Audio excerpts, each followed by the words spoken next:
Hello everyone, welcome back to Y Academy. Let's continue our question answers on the topic periodic classification of elements. Today this lecture will be lecture number 3rd. Yesterday and the previous day we have recorded two video lectures for this topic already. Let's continue our today's question answers. So for today the first question is, up to which element the law of octave was found applicable? Up to which element the law of octave was found applicable. The law of octave we have seen yesterday. That was the given by scientist Newland. Newland law of octave. In that we have seen the properties of the first element are similar to the properties of the eighth element. He has reference given as a sare gama pada ni sa, as like the first element is having sa, then eighth element will be also having the sa word. So the properties of the first element is similar to the properties of the eighth element. We have recorded, we have seen that Newland's octave in the previous videos. Now, if today the question is, up to which element the law of octave was found applicable, the options are oxygen, option number 2 is calcium, option number C is cobalt, and option D is potassium. We know that in the Newland's octave, the law was only applicable up to the elements having atomic number 20s. Okay. So the right now we know that the atomic number 20 is for calcium. So the Newland's law of octave was found applicable up to calcium, because after the 20 atomic number having calcium, next elements are 21 that belongs to the D block elements. So Newland's octave have not mentioned any element from the D block element. So till calcium that was only applicable. Now question number 2. In Mendeleev's periodic table, gaps were left for the elements to be discovered later.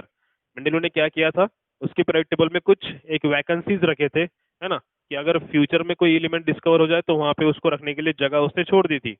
Which of the following element found a place in the periodic table later. तो Mendeleev की periodic table में ऐसा कौन सा element है जिसको बाद में जगह मिली थी मेंडेलीव्स पीरियोडिक टेबल में, और बाद में उसको जगह दी गई? तो ऑप्शन दिए यहाँ पे chlorine, option number B is silicon, option C is oxygen, and option D is germanium. तो इन चारों में से ऐसा कौन सा एलिमेंट है? कल एक क्वेश्चन आया था कि मेंडेलीव पीरियोडिक टेबल के ऊपर ही था, इका सिलिकॉन, है ना, इका सिलिकॉन नॉर्म कौन से एलिमेंट का बाद में चेंज करके वहां पे उसका नाम बदल दिया गया. तो उस इका सिलिकॉन, वही क्वेश्चन का आंसर यहाँ पे भी है. तो वो एलिमेंट कौन सा है? जर्मेनियम है, जिसका पहले नाम इका सिलिकॉन था, बाद में मेंडेलीव पीरियोडिक टेबल में से उसका नाम चेंज करके भी जर्मेनियम रख दिया गया. सो this was the second answer, germanium, which was placed after later in the Mendeleev's periodic table.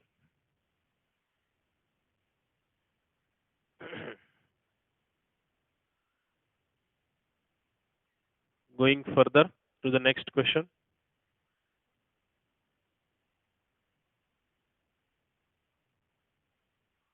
Okay. Question number 3. At the time of Mendeleev, the number of element known was. इसके पहले video lecture में बताया मैंने Mendeleev की periodic table के वक्त कितने element discover थे. Mendeleev's periodic table, the known element was, कितने एलिमेंट का तब इन्वेंशन हुआ था और कितने एलिमेंट सबको पता थे, वो पूछ रहा है आपको. Options are 63, option number 2 is 65, option number C is 62, and option number D is 64. तो मेंडेलीव पीरियोडिक टेबल के अंदर जो थे 63 एलिमेंट वहां पे नोन थे. Question number 4. The properties of the Eka aluminium predicted by the Mendeleevs are the same as the properties of the later discovered element. Eka aluminium, ये जो प्रॉपर्टीज हैं, क्या बोल रहा है? Properties of the eka aluminium predicted by the Mendeleev are the same, मतलब इसके properties same किसके साथ है वो पूछ रहा है. Same as the properties of the later discovered element. बाद में जो एलिमेंट डिस्कवर हुआ उसमें से कौन सा एलिमेंट है जिसकी प्रॉपर्टीज के साथ मैच करते हैं। देखो जो पीरियोडिक टेबल है, मॉडर्न पीरियोडिक टेबल, उसमें जो एक ग्रुप में एलिमेंट्स है उनके सब के फिजिकल एंड केमिकल प्रॉपर्टीज क्या है, सेम है। The element which belongs to the same group have same physical and chemical properties.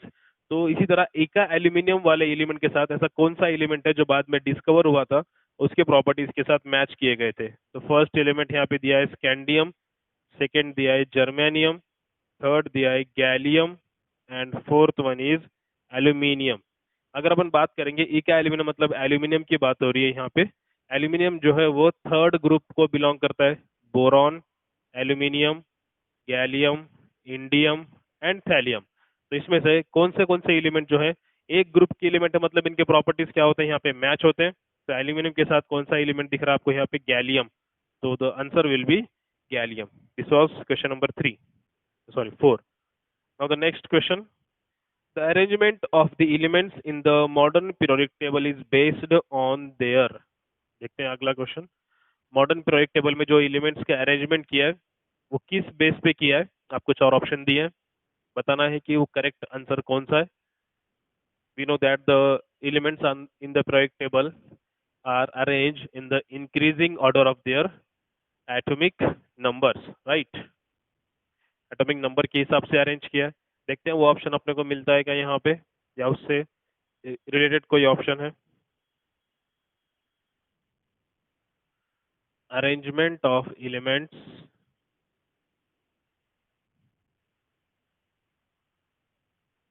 in the modern periodic table based on which basis they are placed. Option number 1, increasing atomic mass in the period, increasing atomic mass. Option number 2, increasing atomic number in the horizontal rows, increasing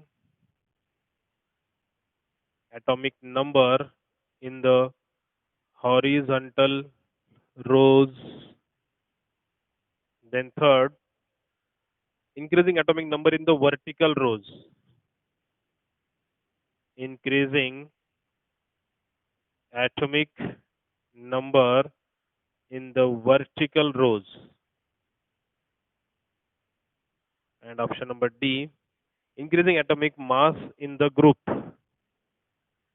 increasing atomic mass in the group. देखो increasing atomic mass तो हो ही नहीं सकता क्योंकि modern periodic table तक वहां पे atomic number का इन्वेंशन हुआ था, तो जहां जहां एटॉमिक मास है वो तो ऑप्शन कट हो जाएगा। अभी बचे दो option, increasing atomic number in the horizontal रोज।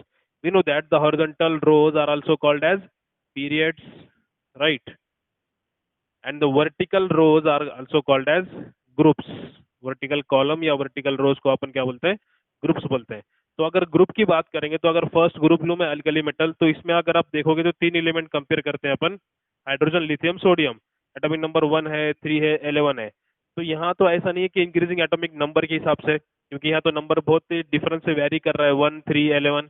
और अगर बात करें हॉरिजॉन्टल रोज से पीरियड्स के थ्रू जाएंगे ना, तो फर्स्ट पीरियड में देखोगे एटॉमिक नंबर 1 के बाद 2 आता है, बाद में 3 आता है, फिर बेरिलियम का 4, बोरॉन का 5, कार्बन का 6। We see that there is increase in the atomic number in the period. So the correct answer will be B, increasing atomic numbers in the horizontal rows, that is period. Atomic mass तो आएगा ही नहीं क्योंकि Mendeleev periodic table तक ही atomic mass इसका mention था। उसके बाद जो भी पीरियोडिक टेबल है अपन जो अभी यूज करते हैं, modern periodic table given by Henry Moseley, तो वहां पे सिर्फ एटॉमिक नंबर्स का मेंशन हुआ है एंड उनके इंक्रीजिंग ऑर्डर में ही अपन पुट फोर्थ करते हैं, ना कि ग्रुप्स में in the periods.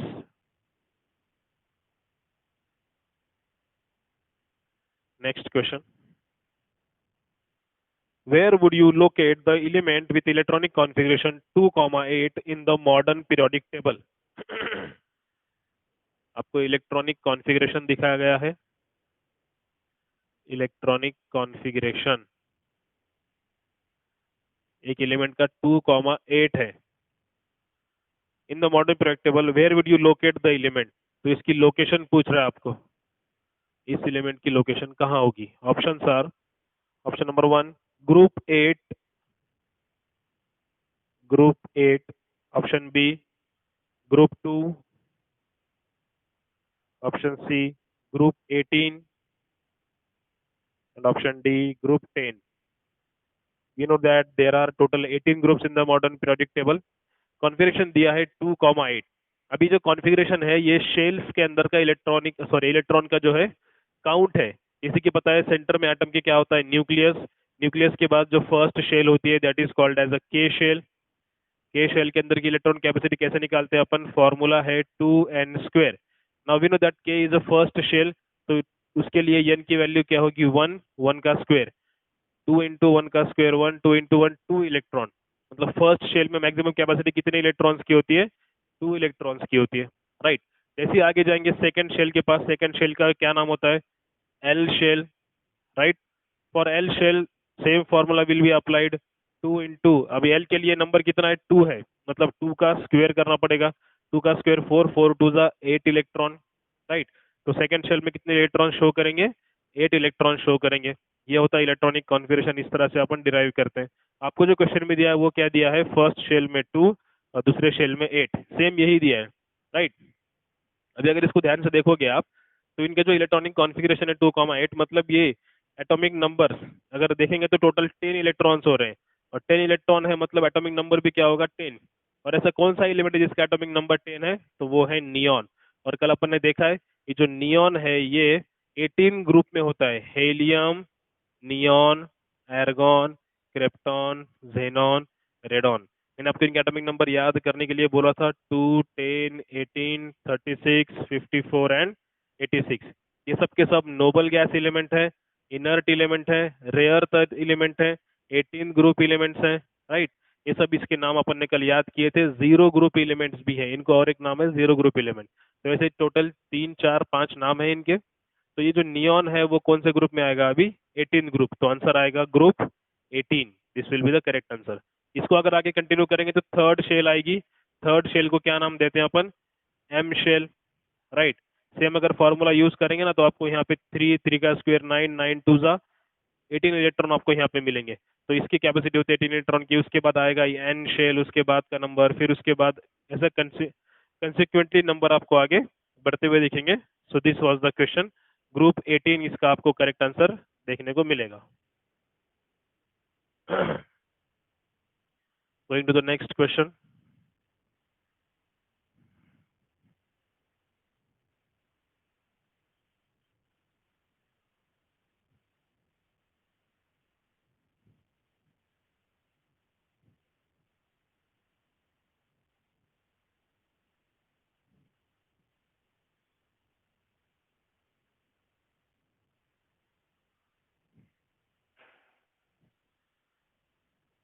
Okay, element X form a chloride with formula XCl2। Nice question.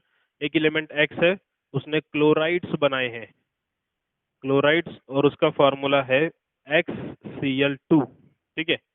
और उसके बाद पूछ रहा है which is a solid with high melting point, X would most likely to be in the same group of the periodic table as। अब आपको 4 option दिए और X पूछ रहा है कौन से periodic टेबल का ग्रुप है, कौन से periodic टेबल के ग्रुप में के एलिमेंट के साथ मैच होता है या कौन सा वाला है। ऑप्शन दिए हैं एल्यूमिनियम और ऑप्शन डी दिया है सोडियम। एक X एलिमेंट है, उसने क्लोराइड्स बनाए हैं जैसे कि XCl2 है। पूछ रहा है कि ये जो X है अभी ये एक कौन से वाले एलिमेंट के साथ रिजेंबल या फिर कौन सा एलिमेंट है periodic टेबल का, वो पूछ रहा है आपको। देखो आपको दिया है X एक एलिमेंट बताया गया, पता नहीं कौन सा एलिमेंट है, फॉर्मूला दिया है उसका XCl2, मतलब यहाँ पे उसने क्लोराइड के साथ कॉम्बिनेशन किया है। अभी अपने को पता है ये जो मॉलिक्यूलर फॉर्मूला होता है ना, ये कैसे निकालते हैं, मैंने आपको इसके पहले प्रीवियस टॉपिक में समझाया था किस तरह से निकालते हैं। Step by step cross multiplication करके निकालते हैं। इसके पहले अपन ने चेक किया वो सब। देखो ये जो फॉर्मूला बना होगा ना, 2 एलिमेंट से बना है, एक तो X और दूसरा Cl। और ये जो फॉर्मूला होता है क्रॉस मल्टीप्लिकेशन से, मतलब X को मल्टीप्लाई करते हैं इसके वैलेंसी के साथ, फिर इसको मल्टीप्लाई करते हैं इसके वैलेंसी के साथ। अब X के यहाँ पे कुछ नहीं, मतलब क्या होता है 1, मतलब X को मल्टीप्लाई किया होगा 1 के साथ, तब जाके वहाँ पे 1 दिख रहा है। और Cl को 2 से मल्टीप्लाई किया मतलब यहाँ पे क्या होगा 2, मतलब X की वैलेंसी क्या है 2 और Cl की वैलेंसी तो पता है आपने को Cl हमेशा माइनस होता है। अब X एक आयोनिक कंपाउंड बोल रहा है, वो हाई मेल्टिंग पॉइंट किसका होता है, यहाँ पे बोला उसने हाई मेल्टिंग पॉइंट, और हाई मेल्टिंग पॉइंट होता है आयोनिक कंपाउंड्स का। अब आयोनिक कंपाउंड्स के बारे में पता है आपने को, एक होता है कैटायन, दूसरा होता है एनायन। अब एनायन तो पता चल गया आपको माइनस वाला, अभी X क्या होगा obviously that will be a cation. Cation होगा मतलब उसके पास कितने पॉजिटिव चार्ज आएंगे, उसके ऊपर आएंगे 2 पॉजिटिव, वैलेंसी 2 है मतलब X के ऊपर 2 पॉजिटिव चार्ज आएंगे। अभी we know that the valencies of the periodic table के अंदर देखेंगे अपन तो S ब्लॉक के जो 2 ग्रुप है ना, उसमें से जो पहला वाला है अल्कली मेटल, उसकी वैलेंसी होती है +1 और दूसरे वाले की होती है अल्कलाइन वालों की ++, मतलब 2 पॉजिटिव चार्ज होते हैं। तो अभी इसमें से ऐसा कौन सा एलिमेंट है जो अल्कलाइन अर्थ मेटल है, मतलब सेकेंड ग्रुप का एलिमेंट है, वो पता करना है आपको। सेकेंड ग्रुप के एलिमेंट कौन से हैं, beryllium, magnesium, calcium, strontium, barium and radium. देखो इन 5-6 एलिमेंट में से यहाँ पे कौन सा एलिमेंट दिख रहा है, सिलिकॉन तो है नहीं, मैग्नीशियम एब्सोल्युटली राइट, मैग्नीशियम तो मिल गया आपको, बाकी ये दो तो है ही भी नहीं, तो correct answer will be magnesium. मतलब फॉर्मूला कैसे बना होगा देखो, एक मैग्नीशियम 2 क्लोरीन, मैग्नीशियम की वैलेंसी 2, क्लोरीन की वैलेंसी 1, कर लो cross multiplication, MgCl2 magnesium chloride. X कौन सा एलिमेंट है, मैग्नीशियम, मतलब क्या बनेगा फॉर्मूला, मैग्नीशियम क्लोराइड बनेगा, right. Okay, going to the next question is our lecture third, question number 8. Pick out the chemically most reactive elements from the given triad. Okay, chemically most reactive elements from the given triad. पूछ रहा है कि कौन सा वाला most reactive है उसमें से पता करो, ठीक है। Okay, options are, option number 1, यहाँ पे आपको पहले कुछ एलिमेंट्स दिए हैं और उसमें से आपको नीचे पेयर्स दिए, उसमें से पता करना है आपको, ठीक है। तो मैं पहले वो पेयर्स लिख देता हूँ। एक दिया है lithium, second element is sodium, potassium, fluorine, chlorine and bromine. ये आपको 1 2 3 4 5 6 एलिमेंट दिए हैं, इसमें से आपको 4 पेयर्स बना के दिए इन्होंने, lithium and fluorine, second pair is lithium and bromine, third pair is potassium and fluorine, and fourth pair is potassium and bromine. Okay, देखो अभी मोस्ट केमिकली मोस्ट रिएक्टिव मतलब, अब मोस्ट रिएक्टिव वो होते हैं जो फटाफट इलेक्ट्रॉन डोनेट करते हैं या एक्सेप्ट करते हैं। जो फास्ट डोनर है और फास्ट एक्सेप्टर है वो मोस्ट रिएक्टिव होंगे ऑब्वियसली, है ना। इलेक्ट्रॉन देना भी चाहिए फास्ट, इलेक्ट्रॉन लेना भी चाहिए फास्ट। अब देने वाले सबसे फास्ट इलेक्ट्रॉन कौन से हैं, अगर बात करेंगे अपन, अपने को नोबल गैसेस पता है कौन से, helium, neon, argon, krypton, xenon, radon. ये सब वीआईपी एलिमेंट है, इनको तो इलेक्ट्रॉन ना तो किसी को देना है ना किसी से लेना है, ठीक है। बट बाकी सब क्या कोशिश करते हैं इनकी तरह बनने की। अब इनकी तरह अगर किसी को बनना है तो किसी को इलेक्ट्रॉन डोनेट करना पड़ेगा, किसी को इलेक्ट्रॉन लेना पड़ेगा। अब जो एलिमेंट्स इनके एकदम नजदीक है, मतलब ये तो 18 ग्रुप है, तो जो 17 16 15 वाले एलिमेंट्स है ना, ये लोग इलेक्ट्रॉन यहाँ पे लेने वाले होंगे ताकि फास्ट इनकी तरह बन जाए, इनके नजदीक है ना वो लोग, तो यहाँ पे इलेक्ट्रॉन एक्सेप्ट करने वाले हैं वो लोग, ठीक है।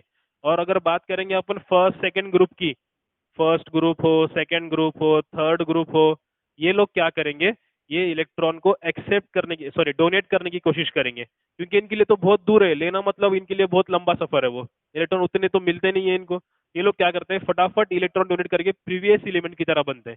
सपोज अगर बात करेंगे लिथियम की, एटॉमिक नंबर 3 है उसका, तो लिथियम के नजदीक वाला नोबल गैस एलिमेंट कौन सा है, ऑब्वियसली 2 है। अब इसके पास एक तो दो रास्ते हैं, या तो हेलियम की तरह बन जाए या नियॉन की तरह बन जाए।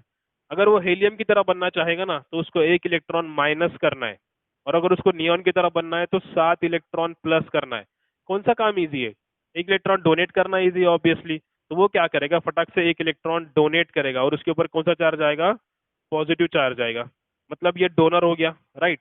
तो ये जो तीन है ना, फर्स्ट सेकेंड थर्ड, ये हमेशा इलेक्ट्रॉन डोनेट करते हैं क्योंकि इनकी वैलेंसीज क्या है, इसीलिए एस ब्लॉक की अगर बात करें तो अल्कली मेटल की वैलेंसी +1 और अल्कलाइन अर्थ मेटल की वैलेंसी +2 है, राइट। तो इसमें से बोल रहे हैं जल्दी इलेक्ट्रॉन डोनेट करने वाले कौन से हैं। अब बात करेंगे तो एस ब्लॉक के जो फर्स्ट हैं अल्कली मेटल, ये जल्दी इलेक्ट्रॉन डोनेट करेंगे फटाफट, एक ही इलेक्ट्रॉन डोनेट करना है। तो इसमें से अल्कली मेटल कौन से हैं देखो, लिथियम है, सोडियम है, पोटेशियम है, तीनों भी अल्कली मेटल है। और इधर देखेंगे तो फ्लोरीन, क्लोरीन, ब्रोमीन, तीनों भी 17 ग्रुप के एलिमेंट है, फ्लोरीन, क्लोरीन, ब्रोमीन। मतलब इन्होंने थोड़ा सा क्वेश्चन को और टफ कर दिया है। यहाँ पे अपने को अभी इन तीनों मतलब सेम ग्रुप से पता करना है, लिथियम भी +1 है, पोटेशियम भी +1 है, और सोडियम भी +1 है। एटॉमिक नंबर 3, 11, 19 इस तरह से कंपेयर किया है। और जो सामने आपको एलिमेंट्स दिए ना, वो वाले कौन से दिए हैं देखो एक बार, that elements are fluorine -1, chlorine -1, bromine -1। अब एक एक माइनस क्यों दे रहा हूँ, क्योंकि फ्लोरीन का एटॉमिक नंबर 9 है और 9 के नजदीक वाला नोबल गैस एलिमेंट 10 है, एक का डिफरेंस आ रहा है। क्लोरीन हैविंग एटॉमिक नंबर 17, उसके नजदीक वाला नोबल गैस एलिमेंट एर्गॉन है, 1 का difference. Bromine having atomic number 35, उसके नजदीक का नोबल गैस एलिमेंट 36 है, 1 का डिफरेंस आ रहा है। तो इस तरह से है। आपको पूछ रहा है सबसे मोस्ट रिएक्टिव एलिमेंट कौन से हैं। देखो पहला ऑप्शन दिया है Li&F, दूसरा दिया है Li&Br, तीसरा K&F और चौथा दिया है K&Br। तो अभी अगर बात करेंगे इसमें से तो सबसे फास्ट रिएक्टिव, या तो एक तो चाहिए इलेक्ट्रॉन सबसे फास्ट देने वाला और एक चाहिए सबसे फास्ट इलेक्ट्रॉन लेने वाला। समझ में आ रहा है फर्क। इसमें से चाहिए सबसे फास्ट इलेक्ट्रॉन देने वाला, इसमें से चाहिए सबसे फास्ट इलेक्ट्रॉन लेने वाला। मतलब यहाँ पे पावर ज्यादा वाला चाहिए और यहाँ पे इलेक्ट्रॉन देने वाला फास्ट चाहिए। अब अगर बात करेंगे ना अपन इन तीनों एलिमेंट की, इसमें से यहाँ पे डिसाइडिंग फैक्टर होगा इनकी साइज वाला, क्योंकि लिथियम की साइज, सोडियम की साइज और पोटेशियम की साइज, तीनों की साइज अगर कंपेयर करेंगे तो अगर लिथियम इतना है तो सोडियम इतना है और पोटेशियम की साइज इतनी है, क्योंकि इलेक्ट्रॉन का काउंट ज्यादा है। जितना ज्यादा इलेक्ट्रॉन का काउंट उतने शेल्स बढ़ते जाएंगे, उतनी उसकी साइज बढ़ेगी। और जिस एटम की साइज ज्यादा बिगर होगी वहां से इलेक्ट्रॉन जल्दी निकलता है, क्योंकि जितना साइज बड़ी उतना न्यूक्लियस से इलेक्ट्रॉन का डिस्टेंस भी बढ़ जाएगा, और जितना न्यूक्लियस से इलेक्ट्रॉन दूर होगा ना उतना इलेक्ट्रॉन जल्दी निकल जाएगा, क्योंकि न्यूक्लियस क्या करता है, इलेक्ट्रॉन को कंट्रोल करके रखता है। जितना न्यूक्लियस और इलेक्ट्रॉन का डिस्टेंस बढ़ेगा उतना इलेक्ट्रॉन फास्ट बाहर निकल जाएगा। इसलिए जितनी बड़ी साइज वो सबसे फास्ट इलेक्ट्रॉन देगा।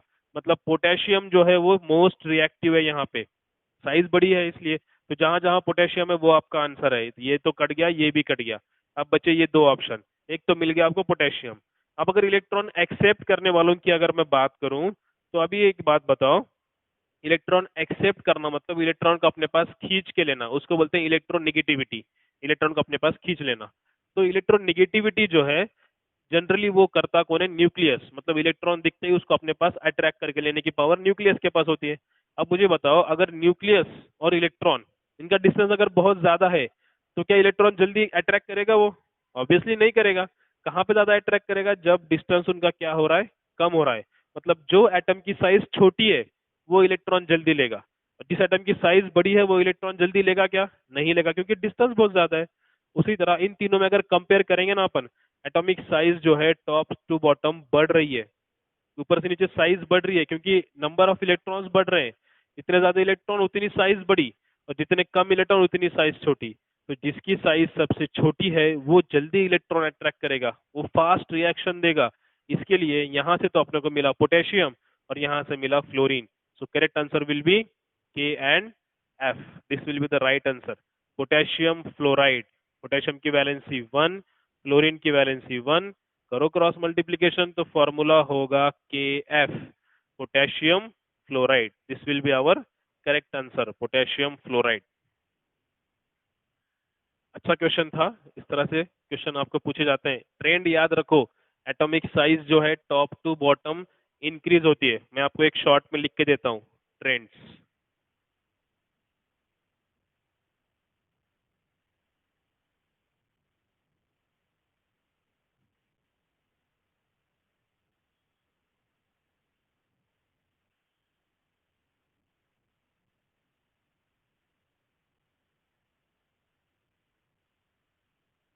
देखो एक बार मैं सबको समझाता हूँ। ट्रेंड्स जो है, ट्रेंड्स मतलब कि यहाँ पे कौन से डिसाइडिंग फैक्टर है। पीरियोडिक टेबल के अंदर अलग अलग कुछ ट्रेंड्स होते हैं, जैसे कि सबसे पहले आ गई एटॉमिक साइज, अगर आ गई atomic size. Atomic size decide कैसे करते हैं अपन? एटॉमिक रेडियस से डिसाइड करते हैं, ठीक है। रेडियस क्या होती है? Distance from the nucleus to the outermost electron, इसको बोलते हैं एटॉमिक रेडियस। ये एटम की एक रेडियस है, ठीक है। तो जितनी ज्यादा एटॉमिक रेडियस उतनी ज्यादा उसकी साइज बढ़ेगी, राइट। और जितना ज्यादा एटम का साइज बड़ा होगा, तो देखो अभी एटम की साइज डिपेंड होती है। अगर पीरियोडिक टेबल के अंदर अपन, ये आपका पीरियोडिक टेबल है, इसके अगर टॉप से अपन बॉटम की तरफ जाएंगे ना, तो इलेक्ट्रॉन को काउंट जो है वो बढ़ रहा है, इसलिए एटॉमिक साइज भी क्या होती है? बढ़ती है। मैं यहाँ लिखता हूँ, top to bottom atomic size increases. Electron को काउंट बढ़ रहा है, इसलिए top to bottom atomic size क्या हो रही है? इंक्रीज हो रही है। और अगर लेफ्ट टू राइट की बात करेंगे, तो एटॉमिक साइज डिक्रीज होती है, एटॉमिक साइज डिक्रीजेस। अब आप लोग कहोगे सर एटम का काउंट, अगर यहाँ पे हाइड्रोजन है और यहाँ पे हेलियम है, तो यहाँ पे भी तो एटॉमिक नंबर बढ़ रहा है ना। लिथियम, बेरिलियम, इधर boron, carbon, nitrogen, atomic number तो इधर भी तो बढ़ रहा है, एक एक से बढ़ रहा है नंबर, तो साइज कम क्यों हो रही है? देखो, जब अगर आप टॉप टू बॉटम जाओगे ना, तो आपका जो इलेक्ट्रॉन का काउंट है ना, वो अचानक से लार्ज नंबर से बढ़ रहा है, 1, 3, 11, 19 इस तरह से। मतलब suddenly there is a increase in the atomic number या number of electrons suddenly increase हो रहे हैं। मतलब एटॉमिक नंबर अचानक से बढ़ गए, तो वहाँ पे उस तरह से शेल्स भी बढ़ रहे हैं। बट यहाँ पे अगर देखोगे ना, एटॉमिक नंबर सिर्फ एक एक से बढ़ रहा है। मतलब एक इलेक्ट्रॉन बढ़ गया, न्यूक्लियस क्या करेगा? फटाक से उसको अपने पास और नजदीक लेने की कोशिश करेगा। तो इस तरह से जब लेफ्ट टू राइट जा रहे हो ना, एक से इलेक्ट्रॉन बढ़ रहा है, न्यूक्लियस का बराबर उसके ऊपर कंट्रोल जाएगा और इलेक्ट्रॉन को अपने पास वो खींच लेगा, इसलिए साइज क्या होती जाएगी? डिक्रीज। तो एटॉमिक साइज का ट्रेंड है, top to bottom atomic size increases, left to right atomic size decreases, याद रखना ये, ठीक है। चलते हैं नेक्स्ट ट्रेंड के पास अपने।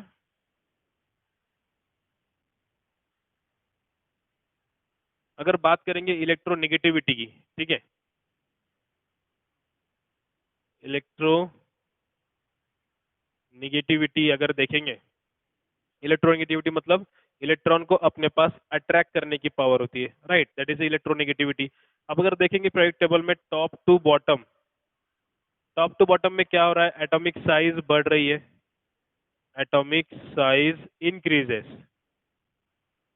अब एटॉमिक साइज अगर इंक्रीज हो रही है टॉप टू बॉटम में, मुझे बताओ न्यूक्लियस का और इलेक्ट्रॉन का, इसका किसका? न्यूक्लियस का और इलेक्ट्रॉन का जो डिस्टेंस है वो क्या हो रहा है? बढ़ रहा है। साइज बढ़ रही है, मतलब इलेक्ट्रॉन का और न्यूक्लियस का जो है डिस्टेंस भी बढ़ रहा है। जितना इलेक्ट्रॉन न्यूक्लियस से दूर होगा, उतनी उसकी पावर क्या होगी? कम होगी, राइट। तो एटॉमिक साइज अगर बढ़ रही है, एटॉमिक साइज बढ़ रही है, तो इलेक्ट्रोनेगेटिविटी क्या होगी? कम होगी, मतलब इनवर्स रिलेशन होगा। जितना बड़ा एटम होगा, उसकी पावर उतनी ही कम होगी। That is the inverse relation. Atomic size is inversely proportional to electronegativity. जितना एटम के साइज बड़ा, उतनी उसकी पावर कम होगी इलेक्ट्रॉन को अपने पास खींचने की। तो जितना एटम छोटा होगा, उतनी उसकी पावर ज्यादा होगी, ठीक है। और अगर इसी तरह मैं टॉप टू बॉटम में लिखूं, टॉप टू बॉटम में इलेक्ट्रोनेगेटिविटी विल डिक्रीज। इलेक्ट्रोनेगेटिविटी मतलब सिंपल याद रखो, इलेक्ट्रॉन को अपने पास खींचने की पावर। इलेक्ट्रोनेगेटिविटी क्या होगी? डिक्रीज होगी। कहाँ पे? Top to bottom. और यही अपन लेफ्ट टू राइट जाएंगे, तो इलेक्ट्रोनेगेटिविटी विल इंक्रीज, क्योंकि वहां पे साइज कम हो रही है। जहाँ पे साइज कम, वहां पे इलेक्ट्रोनेगेटिविटी ज्यादा, जहाँ पे साइज ज्यादा, इलेक्ट्रोनेगेटिविटी कम। इस तरह से साइज के कंपेयर में याद रखना ये, ठीक है।